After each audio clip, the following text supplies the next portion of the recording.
Good afternoon and good evening, everyone. I hope everyone's had a great weekend and survived the heat wave that we've gone through here in Queensland. Certainly was a hot week. It was very interesting going to some building sites. Got a number of properties that will be coming onto the market mid to late this year, so I do feel for a lot of the builders and tradies out there amongst the heat. I was trying to duck and weave and not be out there as much as possible. But look, good signs with the property market. A lot of sales going on, a lot of transactions happening off the market as well that we're hearing of and that we're doing. So it has been a really good start to the year. So look, I get asked a lot, and it's one that, I got asked about 4 times this week when going for properties that are looking to sell. How to decide whether you should auction your home or not. Now, obviously for some people that watch this and message me, they're from New South Wales or Victoria. But up here in Queensland, auctions haven't been around as long, the wording's wrong, they have been probably around as long, but you'd say Queenslanders aren't as much auction orientated as the Southerners. So, sometimes auctions are hit and miss. So, sometimes owners are a bit sceptical or a bit nervous, I would say, when they're going to auction. So, look, I thought I'd cover a couple of points and a couple of pros and cons. And realistically, I know a lot of agents out there sell properties they auction as well as, sold by private treaty or tender as well. So, look, I'll go through some of the pros of selling your property by auction and whether it's a decision you're looking to make at the moment. I guess, number one, you get to market the property and not a price tag. And look, no two properties are exactly the same. Even to argue that if 2 homes are built side by side, they're exactly the same. They're actually not, because they're not on top of each other and one would be below the other one. So, you can't really have that argument, I guess, with units. It might be a little bit different. But I'm talking about houses here. So look, market the property, not a price tag. It's basically being really optimistic when you do go to market, because if you worst thing you can do, as I say, is you can put a price on the property and someone comes in that day, this has been the seller, and pays that price for your house, and you haven't tried, you haven't seen what the market's willing to pay. Would that person have paid more? Well, they're probably not going to pay higher than your the price you put on it. It's very doubtful unless there's competing offers on that property. So it allows you to really open it up and really market your property and just not a price tag. The second worst thing you can do is put that price tag too high, and then you lose all momentum when you go to market. So when you go to market, you get a number of groups coming through and giving you feedback that your property's priced too high. So it allows you to find a level of what your property's really worth. Also, it allows competition. That's a big thing as well. Look, a good auction, realistically, you've got 2 bidders at least or more, and it allows people to really battle it out, and competition is what knocks the price of the property up. It is hard to do it with one person, but we have seen more and more one bidder auctions.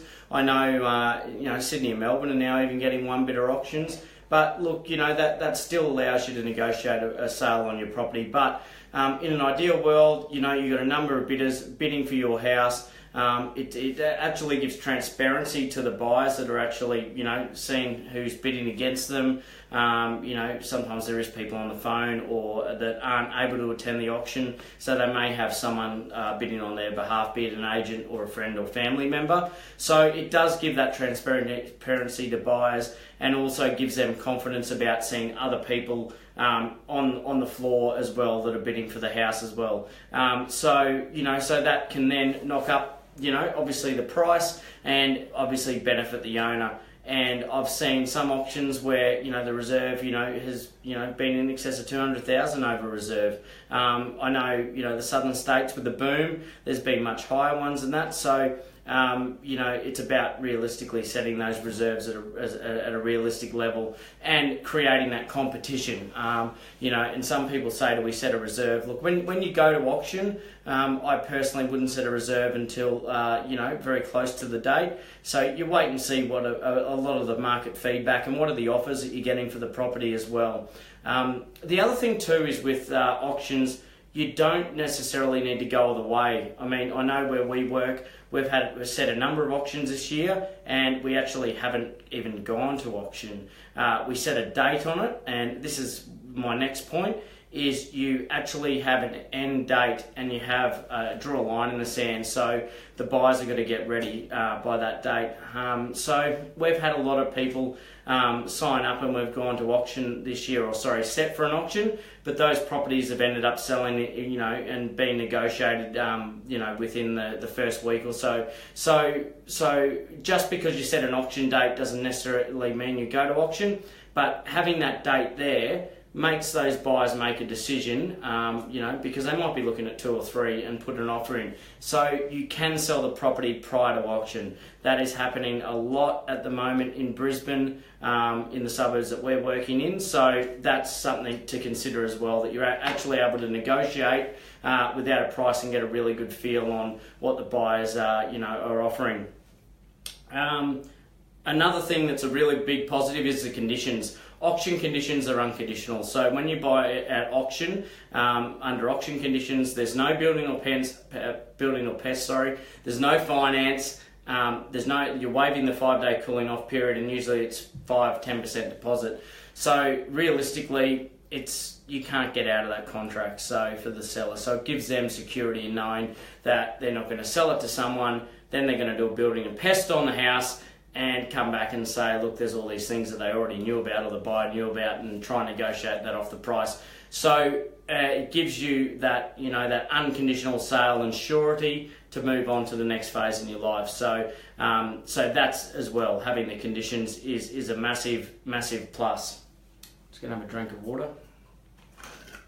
Pretty dry, dude. The cons. Okay, so when you mightn't take your property to auction, it might be a lower price property an outer suburb, say for instance, I'm talking about Brisbane again here. The buyers mightn't have confidence. If it's a first home buyer property, and you're in the outer suburbs where there's not too many auctions, buyers mightn't feel confidence in that. So you've got to be marketplace oriented. So if your marketplace, the buyers are used to seeing prices or used to seeing price guides, and want transparency, I guess, realistically, you probably wouldn't take your property to auction in those suburbs. Again, in the suburbs I'm based in, it's very auction based, or a lot, probably 60 to 70% of the properties go to auction. I think it gives people, a price guide too. You can't give that out at auctions. You cannot give a price guide. You can give comparable or recent sales in the area. You cannot give, you can't give a price guide. So we get asked a lot, what do we think it to go for? How much, are the owners looking for, and all these sort of questions. So, this can be something that frustrates buyers because we can't give out those guides in Queensland. We can give recent sales in the area, and obviously buyers are going to make their own assumptions, whether it's better than house A, worse than house B. They've got to work it out themselves. And some people will not tell you what they're willing to go to. Obviously, look, the buyers are trying to get it for as cheap as possible, and I've had some auctions where buyers have played their cards really close to their chest, said they're not interested, and rock up on the day and end up paying a really good price for the owner, which is a happy owner, by the way. But that's also a con. You don't really know what where the buyers really sit, because sometimes they look, it's like playing a game of chess. They're really, they're making, or poker, sorry, they're making making their moves right when they have to, which is on the auction day. So guys, look, that's how to decide. I look whether you should auction your home. And as far as properties go, you just got to really make a decision. If the unit market at the moment in Brisbane is saturated and there's not many buyers, for units, I probably wouldn't be taking my unit to auction. If you've got a little old house with a city view and it's sitting perched on top of the hill and it's got heaps of potential, you're probably going to have a lot of different markets. You're going to have builders, you're going to have people that want to builders to buy and flip. You're going to have people that want to buy it and live in it. You might have double income, no kids, or someone that just wants to live in it. So if you're going to be brought into a lot of markets, I would auction it. And also, if you get a nicely renovated home, say on 400 square metres, where it's pretty affordable for the suburb and the median house price in your suburb, you're going to find that you have a lot of buyers. So I think the best way to sum it up is if you think you're going to have a lot of interest in your property at a certain level that you're happy with, and you really want to test the market and see where that can go, I'd look to auction. If you own a little unit that is in a big complex and there's 5 others for sale, I probably wouldn't be looking at the auction process for you. But that's my personal opinion. I hope everyone goes and seeks their own advice on that. Again, if anyone's got any questions during the week, as always, please feel free to drop me a message. I'm only happy to help. Helped a few agents out lately with their social media, so happy to continue doing that. And I hope everyone has a great week, and I look forward to seeing you next weekend. Thank you.